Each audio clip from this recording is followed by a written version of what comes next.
ओम शांति।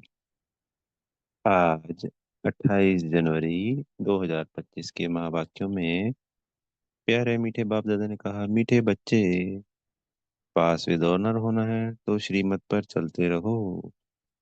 कुसंग और माया के तूफानों से अपनी संभाल करो। प्रश्न है, बाप ने बच्चों की क्या सेवा की जो बच्चों को भी करनी है? उत्तर, बाप ने अपने लाडले बच्चे कहकर हीरे जैसा बनाने की सेवा की।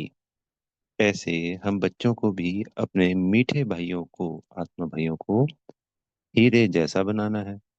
इसमें कोई तकलीफ की बात नहीं है। सिर्फ कहना है कि बाप को याद करो तो हीरे जैसा बन जाएंगे। प्रश्न है, बाप ने कौन सा हुक्म अपने बच्चों को दिया है? उत्तर है, आज ये सेकंड है, बच्चे तुम सच्ची कमाई करो और कराओ। तुम्हें किसी से भी उधार लेने का हुक्म नहीं है।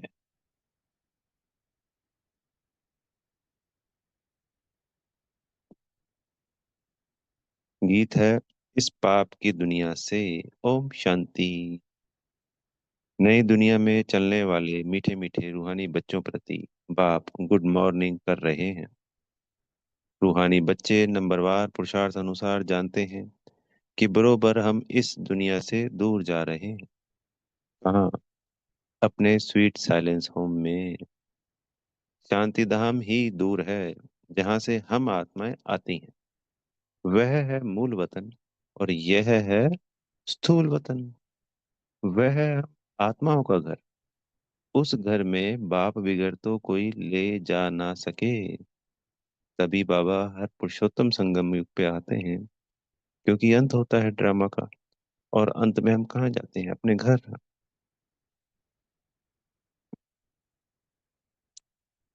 अगर आत्माएं पावन भी हो तब भी घर नहीं जा सकती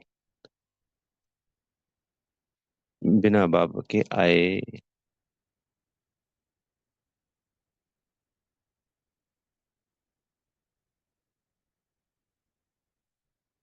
तुम सब ब्राह्मण ब्राह्मणियां रूहानी सर्विस कर रहे हो। किसने सिखाया है? दूर ले चलने वाले बाप ने। कितनों को ले जाएंगे दूर? अनगिनत है। एक पंडे के बच्चे तुम सब भी पंडे हो। तो पहले होता है ना, अभी भी होता है, बसें जाती है ना तीर्थ यात्रा पर। तो ज्यादातर वो पहले तो, अब तो चलो ट्रैवल एजेंट हो गए, पर पहले पंडित जी लोग ही इकट्ठे किया करते थे अपने यजमानों को, लेके जाते थे बस भर के। अभी भी ले जाते हैं, ऐसी बात नहीं। हमारा पंडा जो आया है और हम जो पंडे बने हैं, तो हमें भी वो घर हमारा, उसका रास्ता बताने के लिए, वहां ले चलने के लिए, सबको इकट्ठा करने के।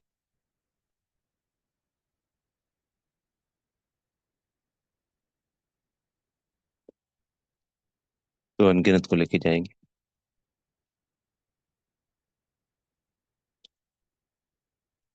तुम्हारा नाम ही है पांडव सेना। तुम बच्चे हर एक को दूर ले जाने की युक्ति बतलाते हो। मन मना भाव। बाप को याद करो। कहते भी हैं, बाबा इस दुनिया से कहीं दूर ले चलो। नई दुनिया में तो ऐसे नहीं कहेंगे। यहाँ है रावण राज्य, तो कहते हैं इससे दूर ले चलो।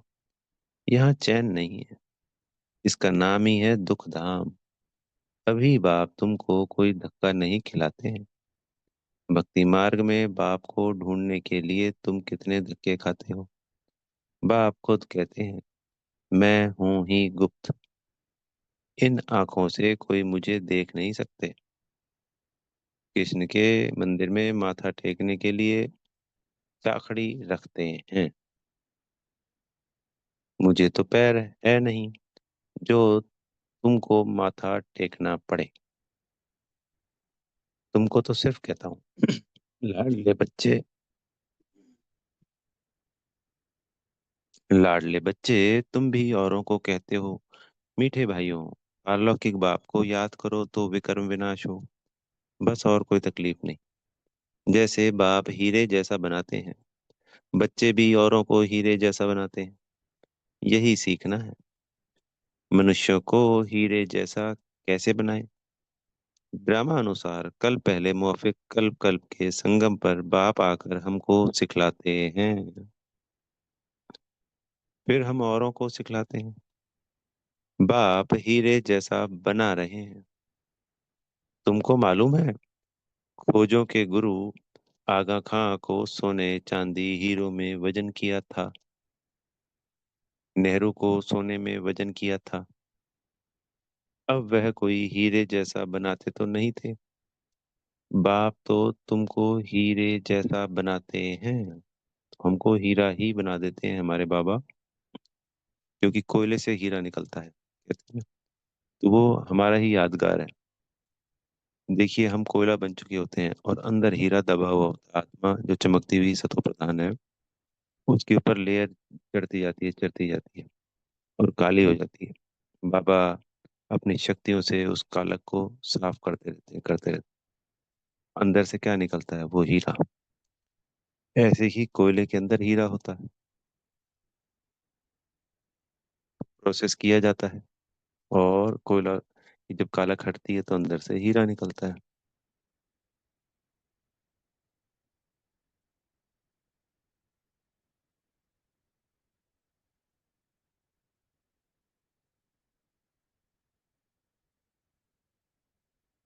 तो ये संसार कोयले की खान है और हम खुद ही बच्चे। कोई कोयला सारा तो हीरा होता नहीं है। तो कुछ ही बच्चे हम हीरे बन। पूरे 8 अरब में से कितने बनेंगे हीरे? अगर प्रॉपर हीरे कहें तो हम शुरुआत के 9 लाख बच्चों को भी कहें जो शुरू में आते हैं। ऐसे बाबा तो कहेंगे पास में 208 या 108 को ही। पर हम कहते हैं जो शुरू से अंत तक पाठ बजा रहे हैं वो हीरा है, बाबा के हीरो बच्चे। 8 अरब में या अंत तक 9 अरब हो जाते हैं मान लेते हैं। तो इसमें से 9 लाख हीरे समान ही हो गए, क्योंकि अपना वैसे संपूर्ण वर्षा तो ले ही रहे 84 जन्मों का।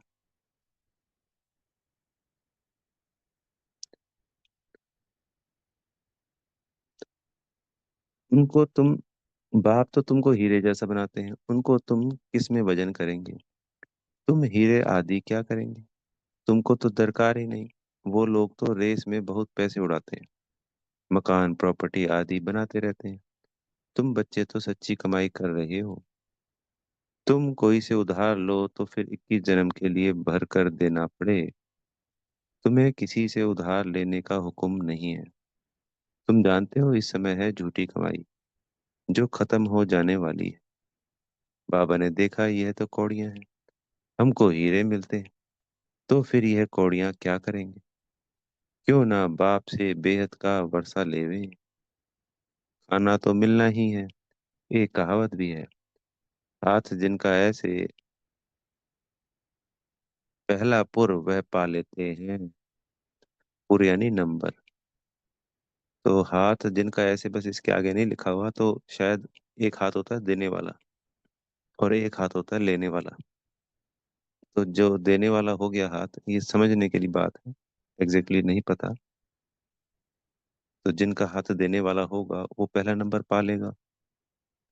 बाबा को श्राफ भी कहते हैं ना। श्राफा होता है ना, वो सुनार के जो मालिक होता है, दुकानदार बेचने वाला, श्राफा बोलते हैं ना उसको।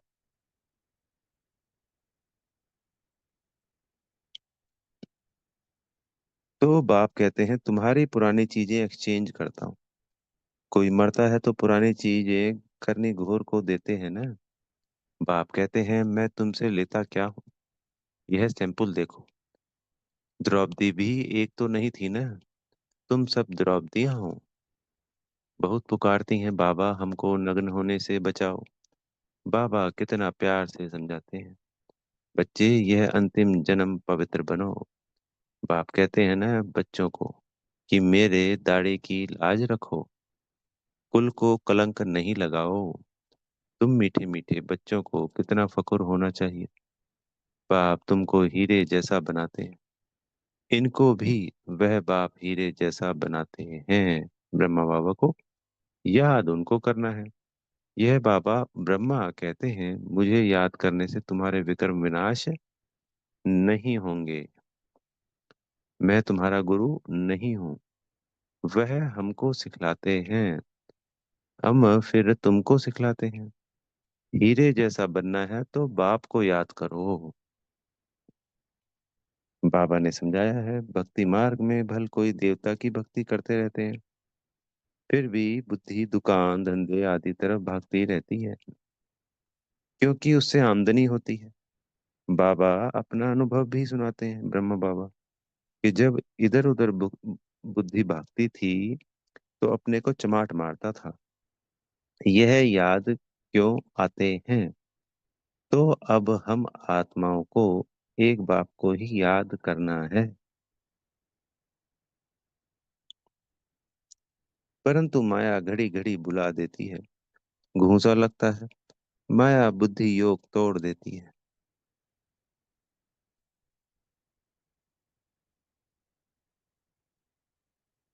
ऐसे ऐसे अपने साथ बातें करनी चाहिए।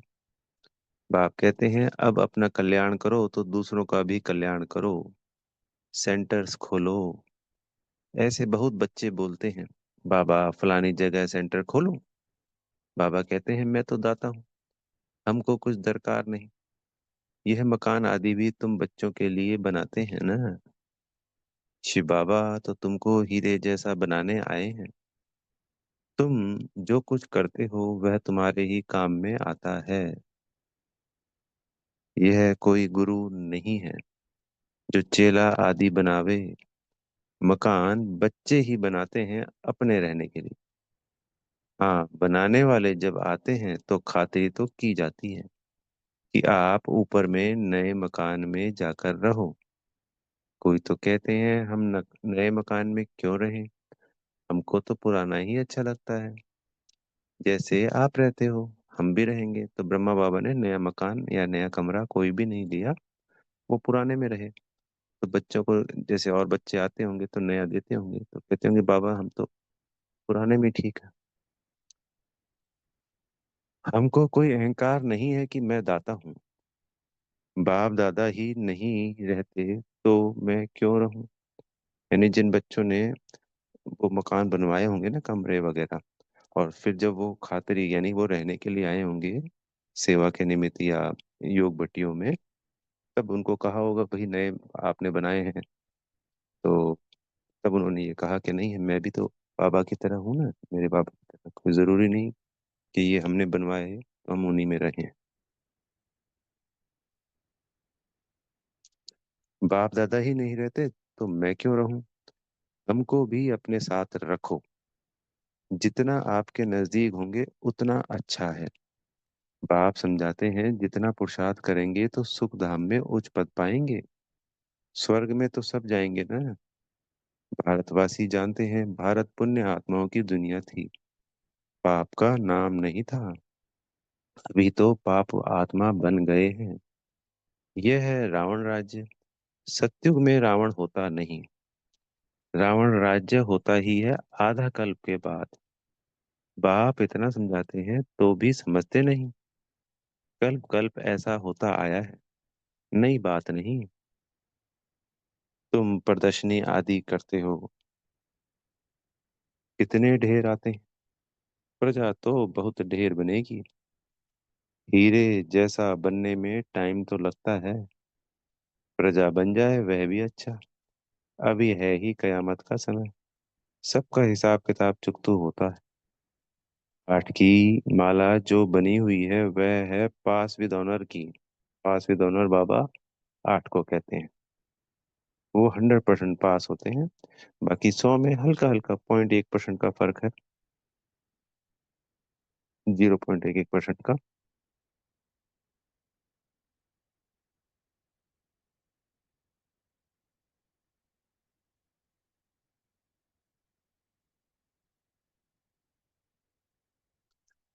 8 दाने ही नंबर 1 में जाते हैं, जिनको जरा भी सजा नहीं मिलती है। तो जो 100 होंगे उनको हल्की फुल्की सजाएं, ना के बराबर।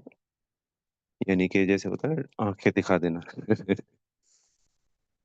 तो इस तरीके से पर यह है कि और सभी आत्माएं तो संसार की काफी सजाएं खाती। तो उन 9 अरब या 8 अरब के मुकाबले वो जो 9 लाख होंगे, वो तो हीरे समान होंगे ना, उनके कंपैरिजन में। जिनको जरा भी सजा नहीं मिलती है, कर्मातीत अवस्था को पा लेते हैं। फिर है 108। नंबरवार तो कहेंगे ना, यह बना बनाया अनादि ड्रामा है, जिसको साक्षी होकर देखते हैं कि कौन अच्छा पुरुषार्थ करते हैं। कोई कोई बच्चे पीछे आए हैं, श्रीमत पर चलते रहते हैं। ऐसे ही श्रीमत पर चलते रहे तो पास विद ऑनर बन 8 की माला में आ सकते हैं। हाँ, चलते चलते कभी ग्रहचारी भी आ जाती है। यह उतराई चढ़ाई सबके आगे आती है। यह कमाई है। कभी बहुत खुशी में रहेंगे, कभी कम। माया का तूफान अथवा कुसंग पीछे हटा देता है। खुशी गुम हो जाती है। गाया हुआ भी है, संग तारे कुसंग बोरे। यानी संग हमें तार देता है, आगे ले जाता है, कुसंग बोर देता है। चाहे स्कूल की पढ़ाई थी संसार में, और चाहे व्यापार नौकरी में है, गलत संगत डुबो देती है और अच्छी संगत आगे ले जाती है। अब रावण का संग बोरे और राम का संग तारे। तो यहाँ पे जो बाबा के बच्चे बन गए, वो तर जाएंगे, और रावण के साथ वाले डूब जाएंगे। रावण की मत पर ऐसे बने हैं, देवताएं भी वाम मार्ग में जाते हैं। उन्हों के चित्र कैसे गंदे दिखाते हैं। यह निशानी है वाम मार्ग में जाने की। भारत में ही राम राज्य था, भारत में ही अब रावण राज्य है। रावण राज्य में 100% दुखी बन जाते हैं। यह खेल है। नॉलेज किसको भी समझाना कितना सहज है। एक नर्स बैठी है बाबा के सामने। बाबा इस बच्ची को कहते हैं, तुम नर्स हो, वह सर्विस भी करती रहो, साथ साथ तुम यह सर्विस भी कर सकती हो, पेशेंट को भी यह ज्ञान सुनाती रहो कि बाप को याद करो तो विक्रम विनाश होंगे। फिर 21 जन्मों के लिए तुम रोगी नहीं बनेंगे। योग से ही हेल्थ, और इस 84 जन्म को जानने से वेल्थ मिलती है।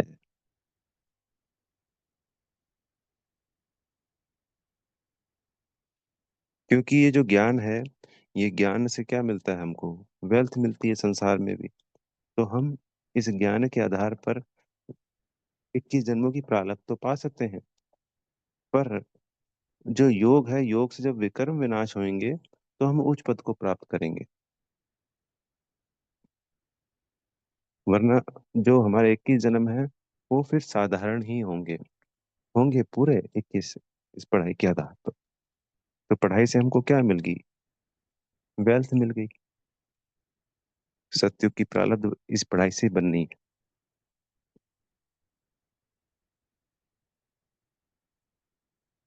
तुम तो बहुत सर्विस कर सकती हो, बहुतों का कल्याण करेंगी। पैसा भी जो मिलेगा वह इस रूहानी सेवा में लगाएंगी। वास्तव में तुम भी जब नर्सिस हो ना, हम सब भी नर्सेज हैं। कैसे? देखिए, नर्स सबसे प्रैक्टिकल उदाहरण है। नए नए मरीज आते हैं, उनको ठीक कर देती हैं, तो सेवा भाव से करती हैं। तो किसी में आसक्ति नहीं, किसी में मोह नहीं। हमें भी संसार में रहते हुए, अपने परिवार में रहते हुए, किसी में आसक्ति और मोह नहीं, सेवा भाव से सबकी सेवा करनी है। नर्स होता है ना, किसी से लगाव झुकाव करेंगी तो फिर तो इमोशंस में कितना ठीक हो के वापस चले जाते हैं। जीवन में हजारों सैकड़ों पेशेंट आते हैं, कोई 15 दिन कोई महीना रहता ही रहता है। तो हम सबको भी नर्स, प्रैक्टिकल में नर्स बनना है। बाबा कहते हैं ना, देह और देह के सर संबंधों को भूल, तो वो नर्स पे बहुत अच्छा प्रैक्टिकल में लागू होता है।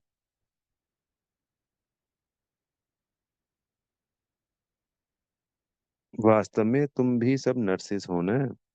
छी छी गंदे मनुष्यों को देवता बनाना, यह नर्स समान सेवा हुई ना। बाप भी कहते हैं, मुझे पतित मनुष्य बुलाते हैं कि आकर पावन बनाओ। तुम भी रोगियों की यह सेवा करो, तुम पर कुर्बान जाएंगे। तुम्हारे द्वारा साक्षात्कार भी हो सकता है। अगर योग युक्त हो तो बड़े बड़े सर्जन आदि सब तुम्हारे चरणों में आकर पड़े। तुम करके देखो। यहाँ बादल आते हैं रिफ्रेश होने, फिर जाकर वर्षा कर दूसरों को रिफ्रेश करेंगे। कई बच्चों को यह भी पता नहीं रहता कि बरसात कहाँ से आती है। समझते हैं इंद्र वर्षा करते हैं, इंद्रधनुष कहते हैं ना। शास्त्रों में तो कितनी बातें लिख दी हैं। बाप कहते हैं यह फिर भी होगा। ड्रामा में जो नूंद है, हम किसकी गलानी नहीं करते। यह तो बना बनाया अनादि ड्रामा है। समझाया जाता है कि यह भक्ति मार्ग है। कहते भी हैं ज्ञान भक्ति वैराग्य। तुम बच्चों को इस पुरानी दुनिया से वैराग्य है। आप मुए मर गई दुनिया, आत्मा शरीर से अलग हो गई तो दुनिया ही खल्लास।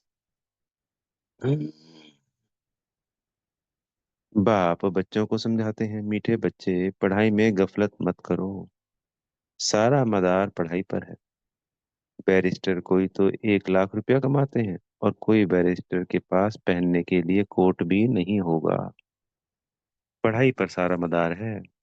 यह पढ़ाई तो बहुत सहज है। सुदर्शन चक्रधारी बनना है, अर्थात अपने 84 जन्मों के आदि मध्य अंत को जानना है।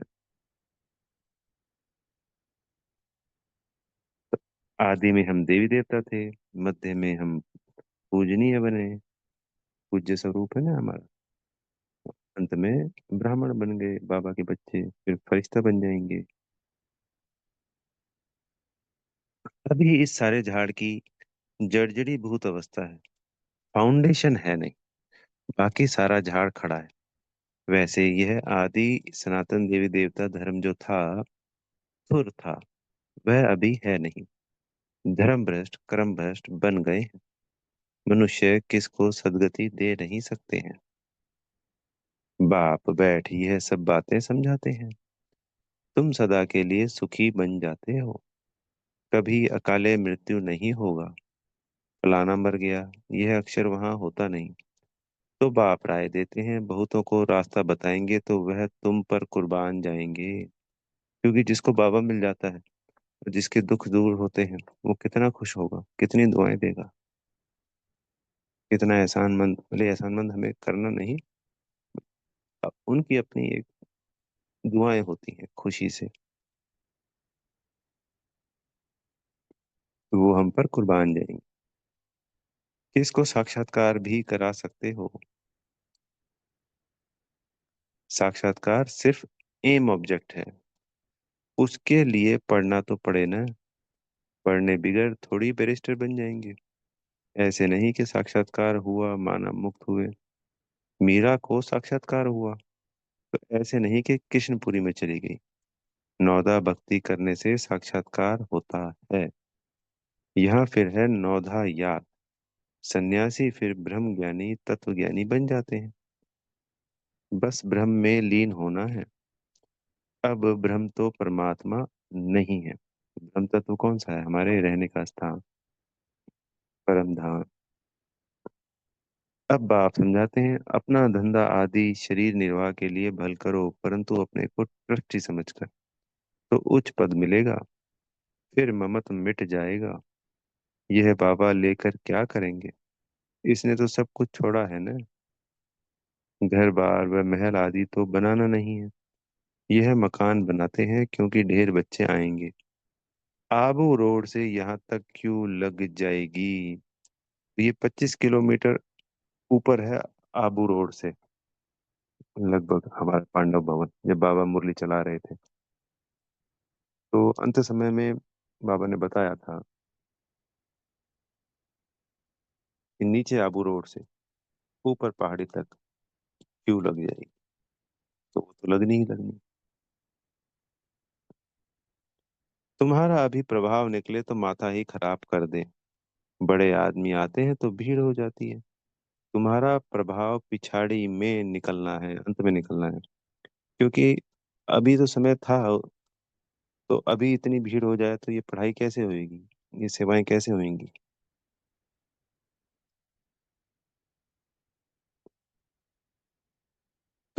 हमारा प्रभाव पिछाड़ी में है, वो समय आने वाला है, अभी नहीं।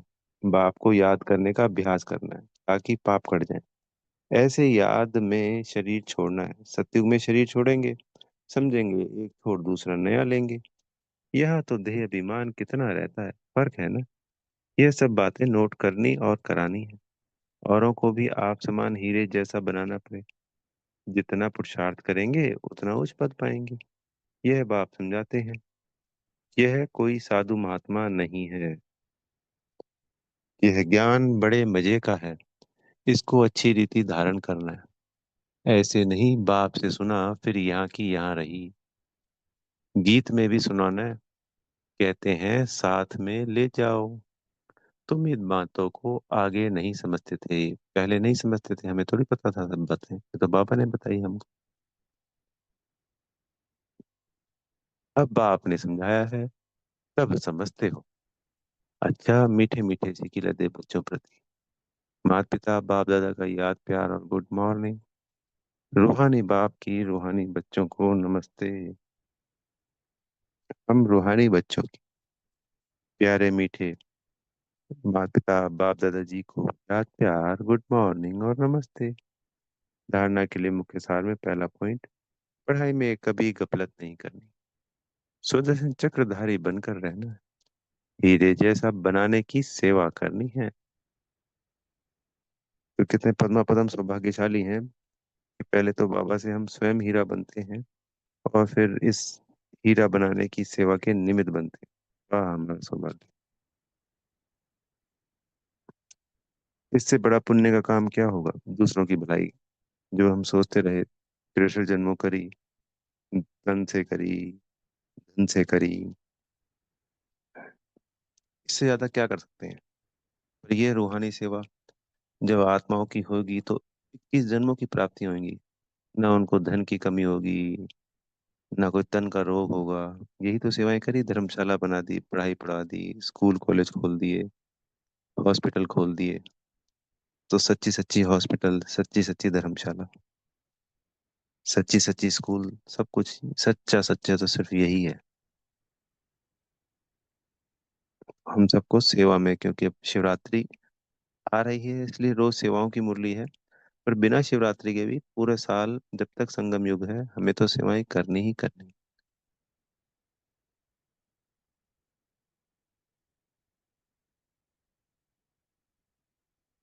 दूसरी पॉइंट है सच्ची कमाई करनी और करानी है। अपनी पुरानी सब चीजें एक्सचेंज करनी। कुसंग से अपनी संभाल करनी है।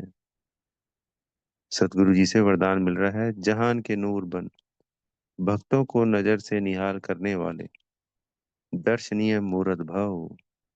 सारा विश्व आप जहान के आंखों की दृष्टि लेने के लिए इंतजार में है। जब आप जहान के नूर अपनी संपूर्ण स्टेज तक पहुंचेंगे अर्थात संपूर्णता की आंखें खोलेंगे, तब सेकंड में विश्व परिवर्तन होगा।